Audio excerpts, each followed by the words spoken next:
Vítám všechny u dnešního dílu podcastu. Od mikrofonu vás jako vždy zdravím já, Ondřej Rifler, a už bych zde rád přivítal mého dnešního hosta, kterým je umělec, malíř a jedna z nejvýznamnějších postav, osobností aktuální slovenské umělecké scény, Andrej Dubravský. Ahoj, Andrej. Čauko, ďakujem za pozvanie. Já děkuji, že jsi dorazil, moc si toho vážím. Konec konců Telegraf je v posledních dnech až týdnech tvým druhým domovem, dá se říct, že jo? Je to tak. My už vlastně narážíme na to, že aktuálně vlastně tady probíhá tvoje výstava s názvem Good Boy, která byla zahájena vernisáži minulý týden, 11. dubna, tedy 11. apríla. A potrvá do 25. júla. Yes, okay. Tak jak sa ti líbila vernisáž? No, veľmi sa mi líbila a nevedel som absolútne, čo mám čakať. Že či príde 10 ľudí alebo 20 alebo 15 a prišlo hrozne veľa. Prišlo ich hrozne moc. Nespočet. Bola to bomba, tešil som sa veľmi úprimne. Já teda musím říct, že za tu dobu, co chodím na vernisáže, čo bude jako pár let sem, tak som asi nezažil tolik lidí. Wow, super. Raz som mal takú strašne veľkú výstavu v Českých Budějoviciach a som na tom pracoval celé leto a prišlo tam asi 15 ľudí na verňošku z toho. 102 boli moja mama a tak, ale bol to ako aj tak super, ale čiže úplne som si hovoril, že spravím výstavu na 110% a už či príde 10 alebo 100 ľudí, že to už nie je úplne v mojich silách, teda jo, vždycky do toho chceš dát prostě 100%, že jo, jasně. Tak. V jaké galerii to bylo? Já myslím, že znám to jméno, a ty mi to vypadlo. V Alšovej. Jo.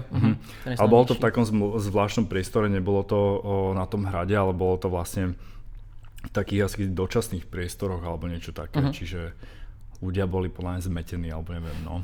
Alebo Alšova bola slabé PR, ja neviem, ale možno som bol menej zaujímavý. Hej, tak teď si to vynahradil, si myslím, velkým počtem návštěvníků. Hej, těším se strašně. Já jsem si musel potom dojít o 2 dny později a projít si tu výstavu vlastně sám, protože jsem se k těm vlastně... Nebylo vidět cez ty hordy návštěvníků. Jsem se nedostal nikam. OK.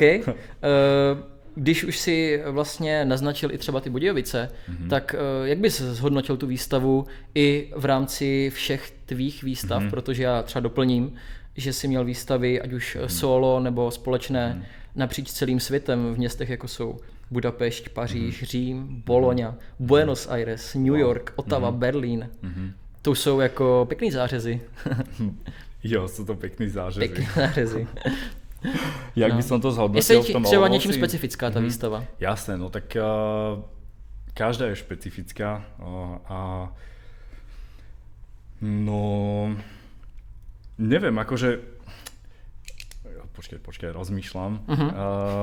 Neviem, užil som si to tu strašne, lebo všetko tu proste šlapalo úplne dobre, celý tím, aj Erika, aj Míra, kurátori, aj pán Hanečka, aj všetko išlo ako po masle, aj jedlo v reštikách, proste bolo to super. Takže vlastne keď všetko ide ako keby, že tak dobre, tak potom máš o to väčší kľud alebo priestor ako rozmýšľať proste nad tým umením.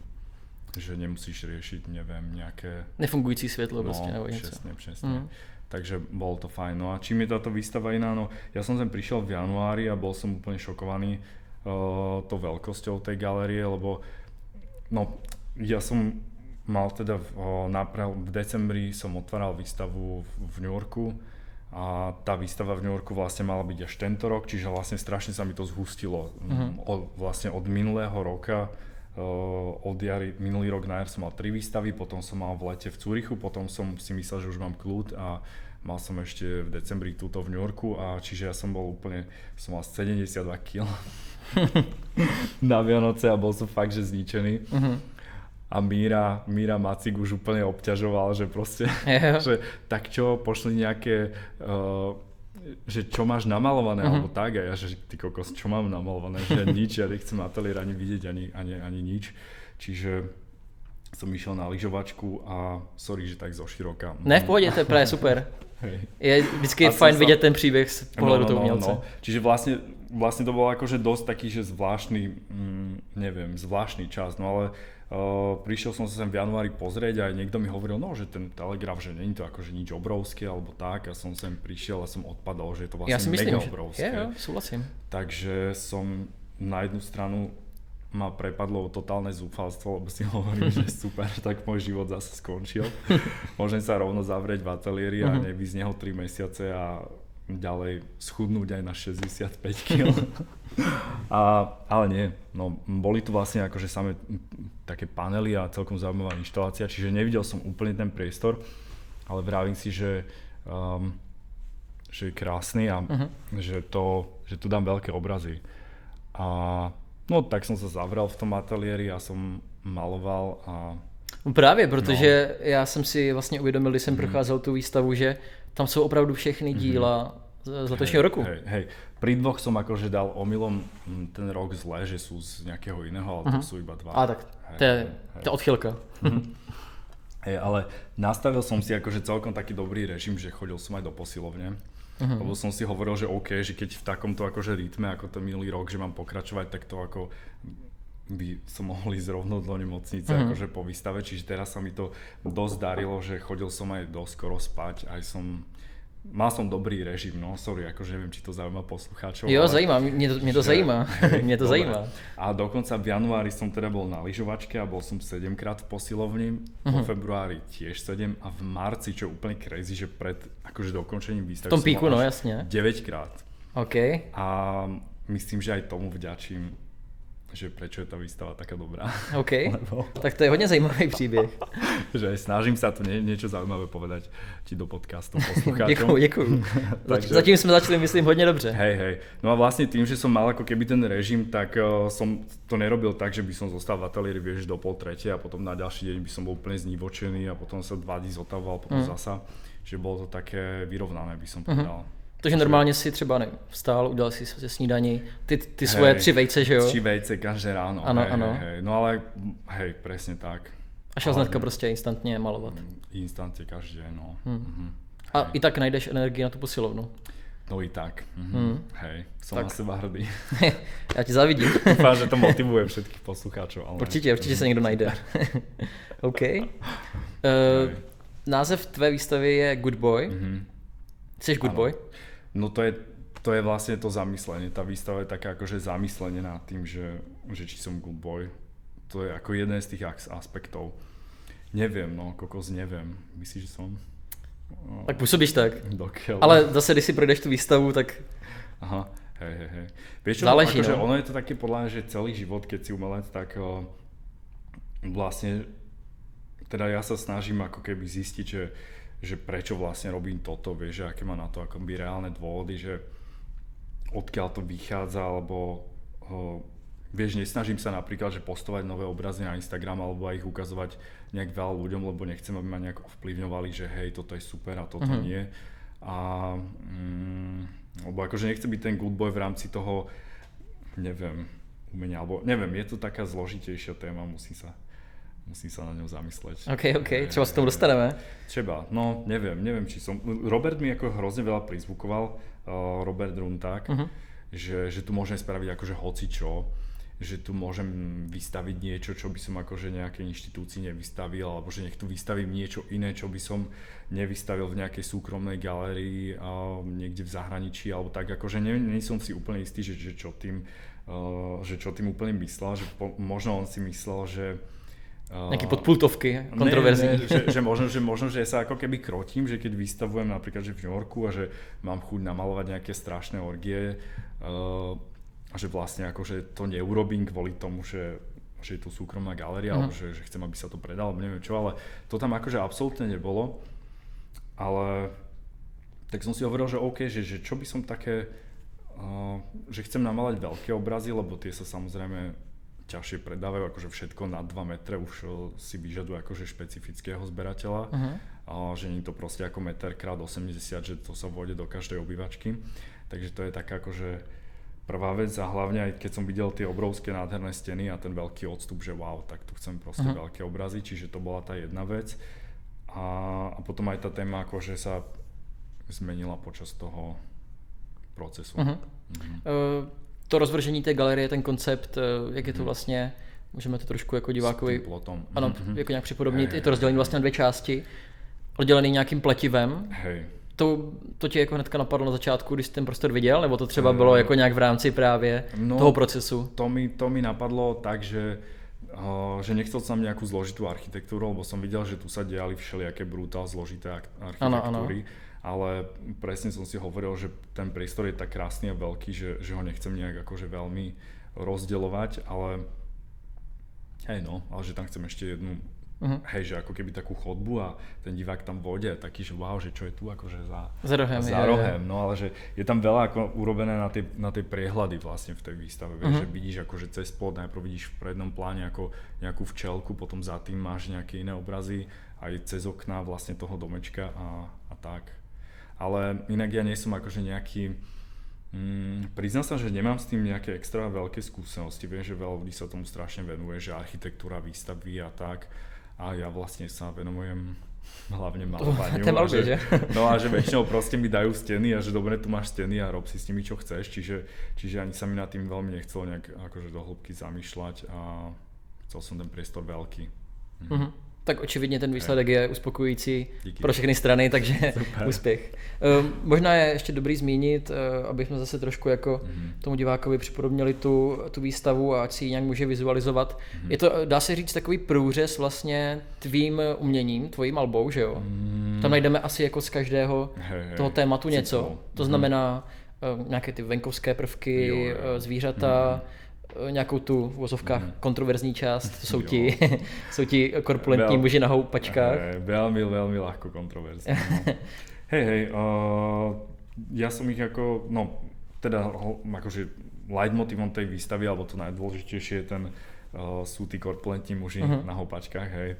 Áno, to sú oni. Áno, to sú oni. A to ostatné je to tiež dôležité, ale je to ostatné, hej. Akože vôbec by mi nevadilo, keby to tam bolo iba... Nie, toto vystrihnite. Ale nie. Jasné, ja pracujem akože roky vlastne v rámci nejakých cyklov, že jeden cyklus sú Husenice od 2018, potom Kohouti od 2017. A to sú také akože neuzatvorené cykly, ktoré stále, sa k tomu vraciam a potom k tomu ako keby, že doplňujem nejaké nové námety a tak ďalej, ale ani akože to telo také korpulentné, alebo tento muž, akože on sa vyskytoval už aj predtým v mojej tvorbe, aj v 2011 alebo tak, ale vždy to bolo nejaký malý obrázok alebo iba v rámci niečoho a bolo to iba taký akože taký nejaký úletík, že čo je toto, že niečo také ako odveci, alebo že nebolo na to dosť proste fokusu, ani ja som vlastne túto tému nejak tak úplne neprezentoval, čiže tu som sa na to aj zameral aj kvôli tomu, že čo sa vlastne na Slovensku dialo, že som mal vystavený ten obraz, kde vlastne taký ako štíhly muž s takým väčším mužom sa boskávajú vlastne a to v určitom momente, akože ja som ho vystavil ten obraz v 22. roku a teraz sa vystavil niekde na mojej samostatnej výstave a nič sa akože nedialo absolútne kontraverzné a teraz vlastne vysel v tom slovenskom rozhlase a tam ho videli nejakí ľudia a videl som akože celú tú debatu ohľadom toho akože na nejakých sociálnych médiách a tak a som mal pocit, že ani sa tak nerieši, že sú to akože dvaja muži, ale skôr to, že proste jeden je korpulentný. Jeden je korpulentný a ten druhý je akože chudý a hneď si okolo toho začali akože a zrazu to bolo akože nechutné a nejaké akože obsahy, že on je určite zaplatený a akože tá interpretácia ako a nadinterpretácia, čo sa akože vznikala v nejakých konzervatívnejších kruhoch ako vďaka tomuto obrazu, alebo o tom obraze bola fakt fascinujúca, tak som si vravel, že wow, že asi to je proste treba akože riešiť a ja som aj chcel, aj zároveň je to taká téma, čo sa sem hodí proste aj do toho veľkého priestoru, aj na tie veľké formáty, aj zrazu mi to všetko nejak dávalo zmysel a tak to je. Je pravda, že přece jenom tyhle témata v poslední době hodně rezonují. Olomouci? V Olomouci určitě taky. Já si myslím, že v Česku a na Slovensku určitě. Ale po světě obecně, že jo, prostě se tyhle věci více řeší. Já jsem si to právě našel, to, o čem mluvíš, nějaký článek. A byl jsem úplně jako pobavený tím, že prostě to bylo fakt formát jako CNN News, velký prostě běžící panel, kde je prostě Andrej Dubravský pohoršil ministryni Šimkovičovou. A já jsem si to musel vytáhnout ten text a musím to přečíst. Wow. Z toho článku je to hrozně zajímavý. Budu to teda číst slovensky, takže dobré. Omlouvám se, když tak mě pak můžeš opravit. Znechutění nad dvojicou mužou pri vášnivom bosku vyjadrila najprv bývalá tenistka a ex-poslankyňa Národnej rady Slovenskej republiky Romana Tabák a zakrátko aj ministerka kultúry Martina Šimkovičová. Veľa ľudí to vyrušuje a vyrušuje to aj mňa samotnou, uvedla u TV Slovan ministerka. Já jsem jako to bral tak jako ze srandy a potom jsem se dočetl toho, že vlastně to komentoval ten kurátor té galerie a řekl, paní ministerka konkrétně nedefinovala, čo sa jej na obraze nepáčí a verím, že slova o potrebe nastaviť legislativu tak, aby se takéto diela nemohli vystavovať, boli z její strany len zle naformulované. To znamená, že oni to vlastně vyhrotili do takové podoby, že tohle by se vlastně jako vůbec vystavovat nemělo, je to vlastně zakázaný, cenzura. Hej. Akože veľa ľudí potom strašne sa na to nejak ohradilo a reagovalo a to bolo tiež úplne šialené obdobie v tom, že ja som vlastne sa balil do New Yorku, tie obrazy dokončoval a zrazu mi úplne milión ľudí písalo a posielalo niečo a mi volali z denníka N, aby som sa k tomu vyjadroval a z nového času a takéto a ja, že ty kokos, čo? A že ja neviem, čo sa deje. A takže som to ani nemal čas nejak akože si užiť túto pozornosť, lebo aj vlastne tie obrazy, čo som posielal, teda akože je to trochu od témy, ale hej, ten pocit vlastne, že som nevedel, či sa môžu zarámovať, lebo niekde kvôli prevozu, že či prídu akože pred vernisážou, či ich stihneme nainštalovať vlastne v tej Amerike a teda, že niekde vo Frankfurte napadlo veľa snehu a tá bedňa by tam proste uviazla a takéto veci akože som riešil. A do tohto mojich 15 minút slávy od ministrine prišlo, čiže to bolo úplne super bizarná situácia, ale úplne ma šokovalo, že neviem, ja som sa necítil ako nejaká akože obeť, alebo že vlastne mi nič nezrušili, lebo oni tú výstavu akože, že to sa musí zvesiť a tak a na druhý deň sa to zvesilo, ale to bolo kvôli tomu, že tá výstava končila vlastne na druhý deň, čiže... To si dáva smysl, že? Takže kdyby přišla dřív vlastně, tak to nebude vystavený vůbec. No, presne.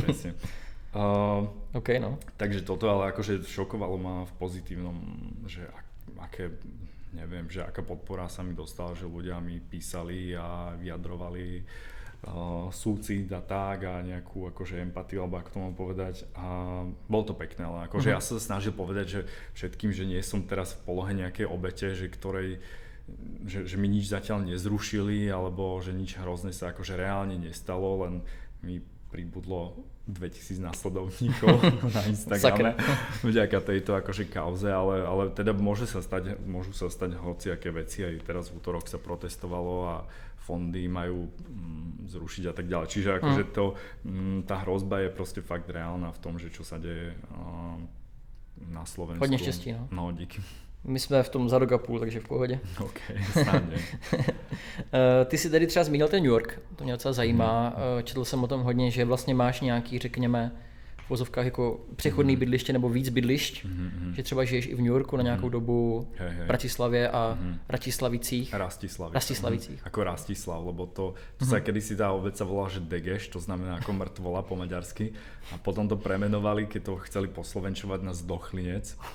A to sa ako myslím nepáčilo. Za posun. No tak potom myslím, že to bol zasa Degeš a potom to pomenovali Rastislavice, ako podľa toho Rastislava, vieš, že to bol ten panovník z Veľkej Moravy, Mojmír, Rastislav a a Svetopluk. A tam sú tie obce, vieš, premenované, že Svetoplukovo, Mojmirovce a Rastislavice. Po týchto akože našich starých slovanských ako božoch. No.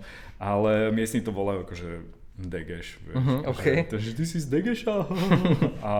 a tak, hej, čiže mám dom na Degeši a a.k.a. v Rastislaviciach. Inak to je, neviem, že aj tie názvy, ako sa vyvíjali vlastne tej obce, že to tiež veľa hovorí o tom, že neviem, o tom území, že čo sa tam všetko dialo, že chvíľu to bolo Maďarsko, alebo že kto tam žil. Potom vlastne tá jedno obdobie vlastne tá hranica išla, že stredom dediny, vieš, že polovica bola Maďarsko, polovica Slovensko a kedysi je možné, že tam vlastne tureckí bojovníci, vieš, že mali ako keby, že tam odhadzovali mŕtvoly, lebo mali akože nejaké väčšie osídlenie vo vedľajšej dedine a na Degeši mali akože, že keď im zdochol kôň, tak ho tam akože dali.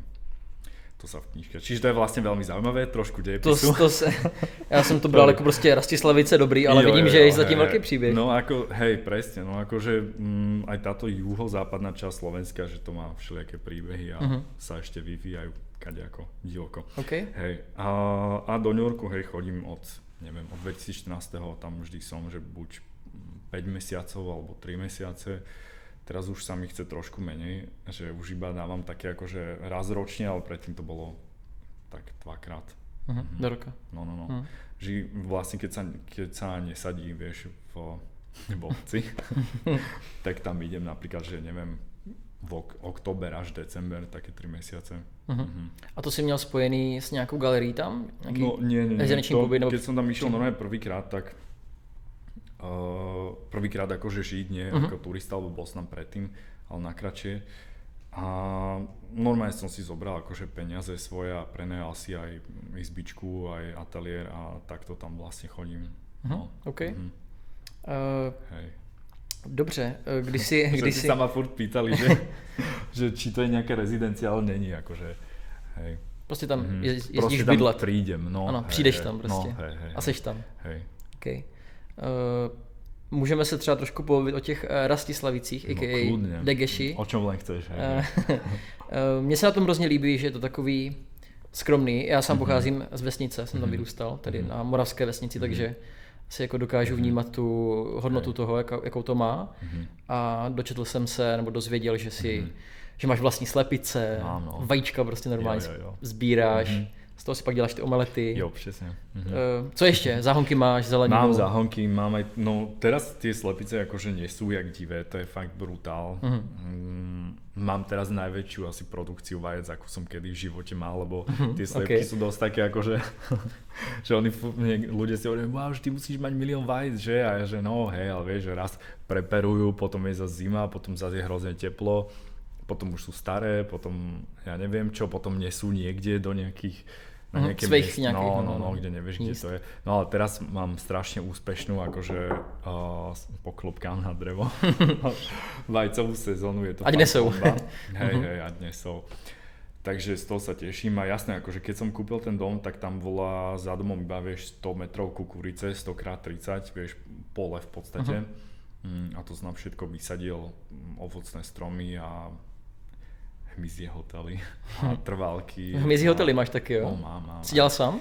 Hej, dělal som sám a sú aj veľmi obsadené, sú veľmi populárne, akože hej, aj vlastne snažím sa to z toho robiť akože takú oázu, vieš, pre opeľovače, lebo to je, mne to ani vôbec nedošlo, keď som si kúpil ten dom, že ako strašne veľa v Bratislave je prírody, vieš, že z jednej strany máš Karpaty, tam, kde som akoby vyrastal, a z druhej strany máš lužné lesy, čiže vlastne tam sú všade lesy okolo, do ktorých ja som furt chodil, ale v tej obci tam je to úplne rovné a tam sú vlastne len polia. Čiže aj vlastne tá hospodárska, poľnohospodárska krajina je zodpovedná za to, že za tú krízu biodiverzity, vieš, že tam sa nemajú tie včely kde napásť ani nič, lebo tie polia, tí komunisti vlastne pospájali, vieš, kedy to boli ako malé polička, ale teraz to spravili veľké, nekonečné polia a jasné, že čím väčšie pole máš, tým máš viac aj dotácie všetkého. Víc výroby prostě, větší zisk a tak dál. No. Hej, čiže keď sa na to pozrie človek normálne cez Google, akože cez satelit, tak úplne vidí, že nič, len polia. Vlastne jediné zelené bodky sú tam, kde majú ľudia tie záhrady, čiže ja sa to tam snažím akože robiť z toho takú oázu a tam chodia aj hady, aj žaby, aj včely, aj všetky možné druhy hmyzu a ja sa snažím na to prísť, že čo to vlastne je a mám nejakých kamošov, nejakých vedcov a im to vždy posielam, že čo je toto som ešte nevidel a všeli, čo sa mi podarilo prilákať, je to bomba a tak no. OK. Keby to bolo trošku väčšie, ale... To je hodně zajímavý. Hrozne, no akože tá zelenina, pestujem si zeleninu, ale až tak ma to nebaví, ako tá príroda sama. Ono to je docela jako práce, no, obkopávat, že jo, prostě a plít. Ale zasa musím povedať, že na to, že som taký ako taký šlendrian, záhradkár, alebo jak to mám povedať, vieš, že málo polievam, málo plejem, že akože tam to posadím a potom čau, tak brutálne to rastie normálne samo, aj mám aj úrodu. Asi tomu předáváš nějakou pozitivní auru, a? No, asi. Nebo já vím proč. Tam jsou ti mrtví koně a ta půda je jako dobře prokypřená, pohnojená, dobře to roste. Ale nie, tam naozaj, že zasa nezaujímavá informácia, ale okolo Rastislavy sú že najúrodnejšie černozemy v rámci akože strednej Európy. Takže tam sú fakt skvelé, veľmi úrodné. Já bych to nějak využil, to si říká o nějakou jako farmu prostě. Andrej Dubravský farma.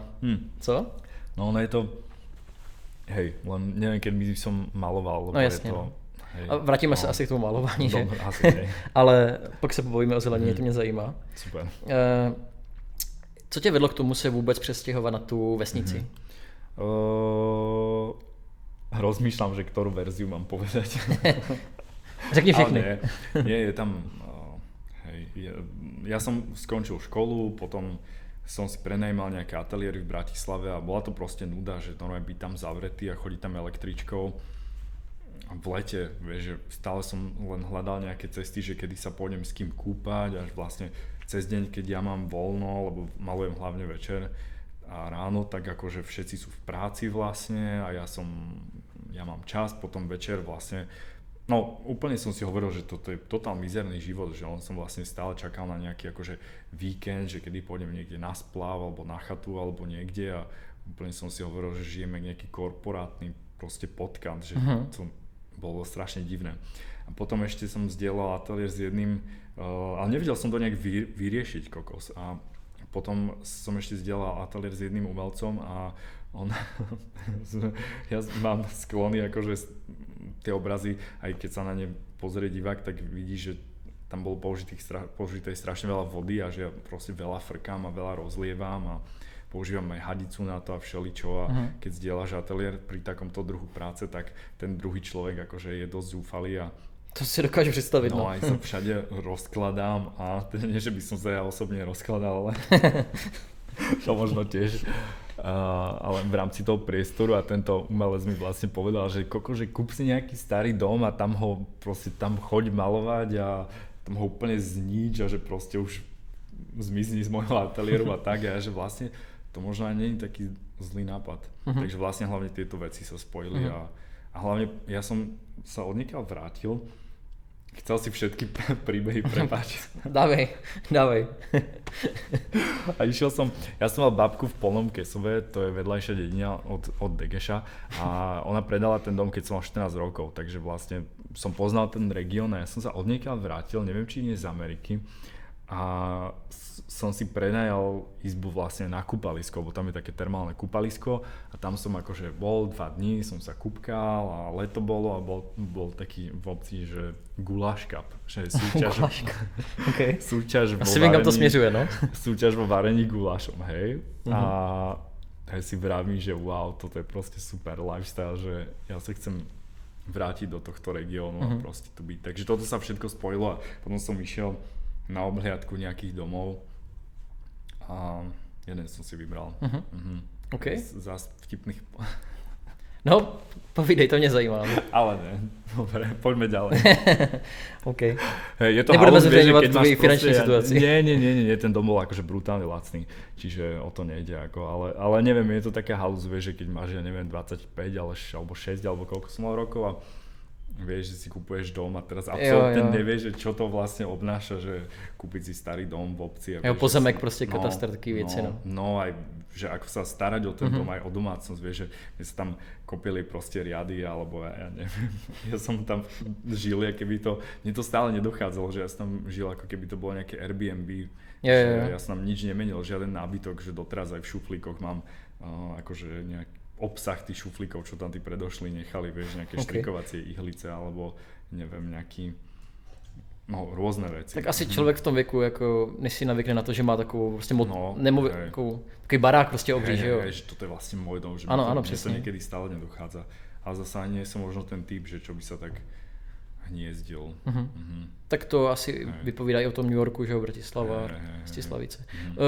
Předpokládám, že asi to do nějaké míry ovlivnilo i tvoji tvorbu, že jsi vlastně dostal z toho města na tu vesnici. Minimálně v tom, že teď vlastně i to najdeme na té výstavě Good Boy. Máš tam ty housenky, jak říkal, z kohouty, hodně je to barevný prostě, nějaké jako expresivní vyjádření nějaké tvé části, tvýho ega prostě, který žije na té vesnici. Krásne si to zreflektoval. Dúfam, že dobře. Zinterpretoval. Hej, akože neviem, no je to ťažké sa o tom baviť, čo by bolo keby, že keby som zostal v meste a tak ďalej, ale ja som už predtým maloval nejaké prírodu, dá sa povedať, aj krajiny, aj takéto veci, že ma to vždy zaujímalo, len v tom čase, ešte kým som nemal dom, tak mi nedochádzali všelijaké nejaké environmentálne proste problémy, ktoré boli. Aj mňa to šokovalo, keď som prišiel do toho domu a v tej šope, alebo v tej kúlne, alebo ako to tu voláte, niečo také vlastne v rámci tej výstavy, tak tam boli samé akože chemikálie, nejaké herbicídy, pesticídy, neviem čo, aj vlastne tá agropúšť, o ktorej sme sa bavili, vlastne mi začalo dochádzať.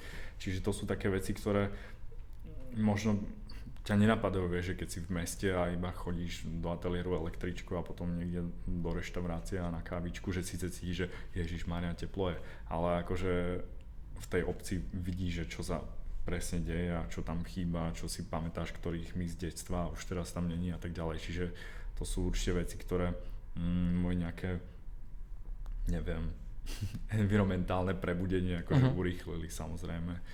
Ale čo sa týka malovania, no neviem, asi áno. Já jsem i viděl, že vlastně maluješ venku často, s kočkama. Aj so slepicama, tam to akože behá. Hej, to je tiež taká halu, že už sa snažím asi 4 roky si postaviť ateliér a stále to odkladám. Takže malujem vonku a tie 2 mesiace, 3 v roku je to super, ale už dlhšie je to akože únavné strašne, lebo musím to stále strážiť pred počasím, ale veľa lajkov zasa. Jasně, OK.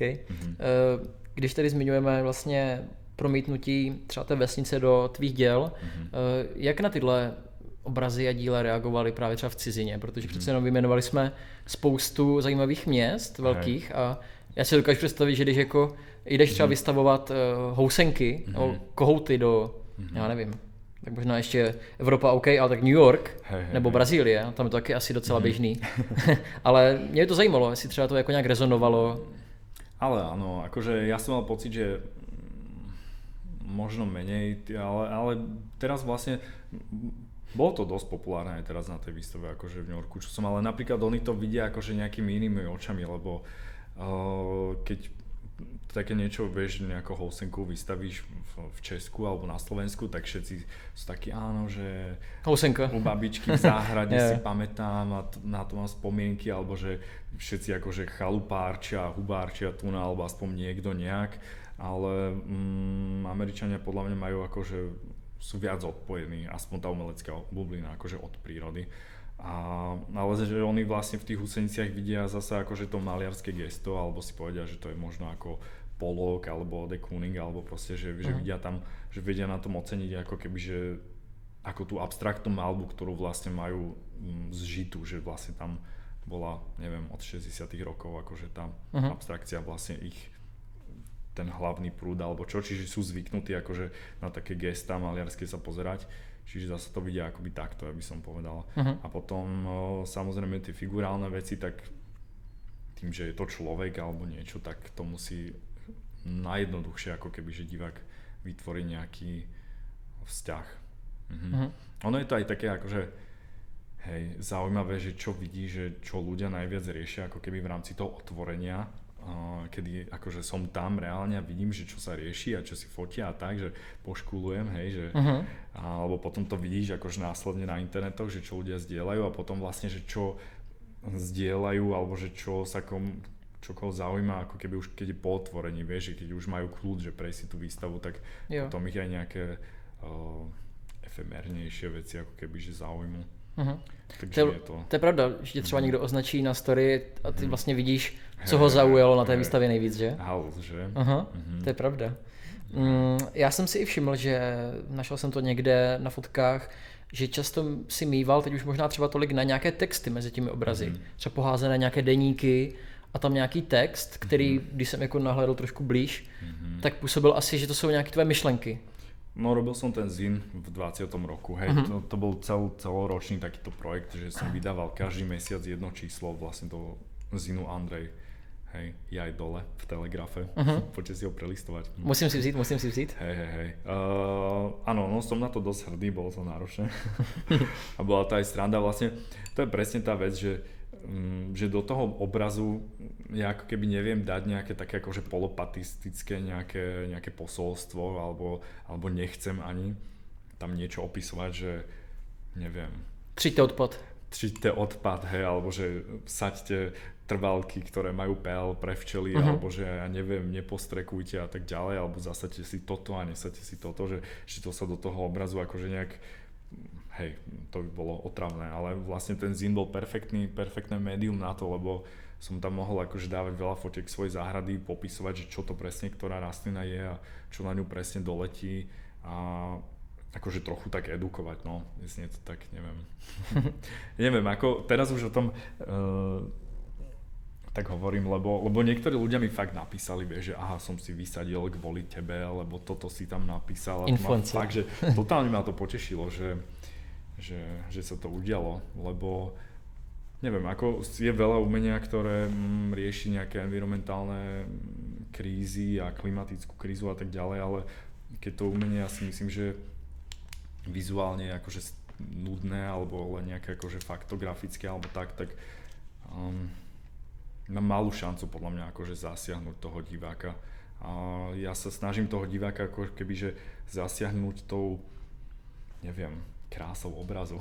Akože znie to tak vzletne, ale že ja sa tomu ako verím, že malba má ten dar, že proste môžeš aj niečo úplne temné namalovať, akože tak, že to super dobre vyzerá a potom vlastne cez tú akože emóciu ten divák sa k tomu subjektu akože dostane, že možno začne viac tie včely vnímať a potom má k tomu aj ten zin, kde si môže prečítať nejaké bližšie informácie. Akože nechcem si zase dávať priveľké nádeje, že úplne zachránim svet a neviem, opelovačem vďaka svojim zinom a obrazom, ale těší ma také drobné. Ale tak věci. Je to prostě super prostředek, jak říkáš, jak třeba ty lidi, ne, že bys to dělal záměrně, ale je prostě super, že děláš něco, co jako rezonuje a má nějaký pozitivní, případně pozitivní vliv, no. Akože fakt teším sa, že niektorí ľudia si najali nejakých záhradných architektov a im povedali, že neviem, že chcú mať záhradu pre opelovače a tak, a podľa mňa to je úplne mega. Lebo je to taký akože okamžitý dopad nejakej akcie na ten mikrobiotop. Je to tak, no. Já jsem si teda všiml, ale když jsem si projížděl tvoje starší díla, že třeba, jak jsi říkal, ten rok 2011, 2013, měl si takový temnější malby, hodně laděný do černé barvy, takový monochromatický. Bylo to třeba právě jako ovlivněný nějakým životním... Som mal depresie, ale nějakou depresí nebo něčím. Vôbec nie.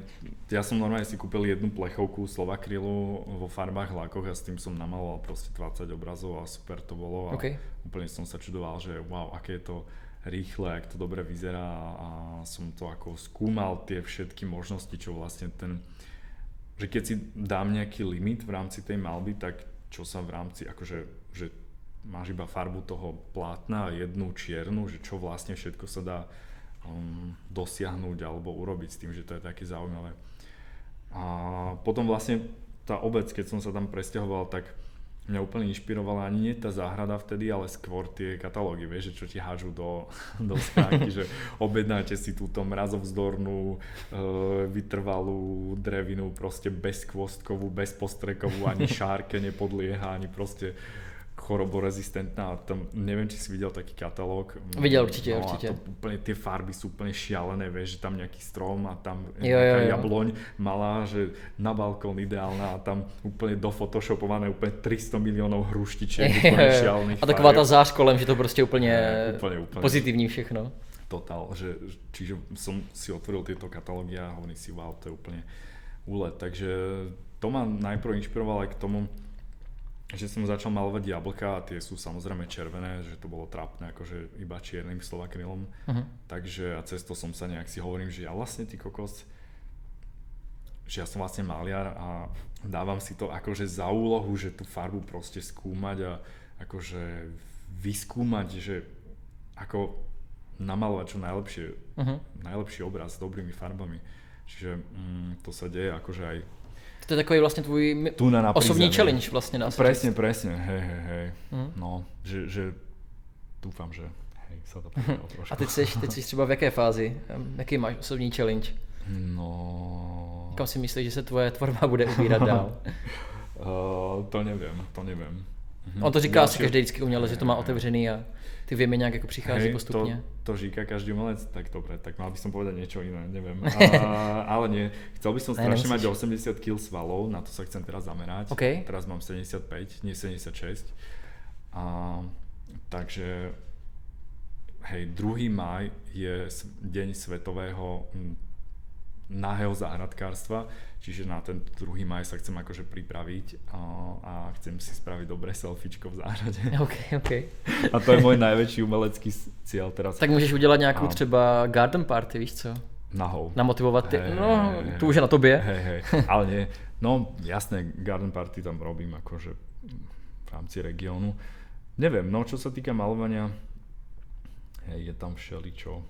Ale musím to teraz vlastne, neviem, chcem spraviť knihu a aj s Telegrafom, aj sám a vlastne uzatvoriť, lebo nejakú periódu svojej tvorby a života, lebo strašne som veľa maloval a tvoril a nemal som pocit, že to mám kedy nejak akože zreflektovať, takže teraz by som to rád to ucelit prostě. Chodil do posilovne a reflektoval. Jo, takže přes den makat a večer reflektovat. Přesně.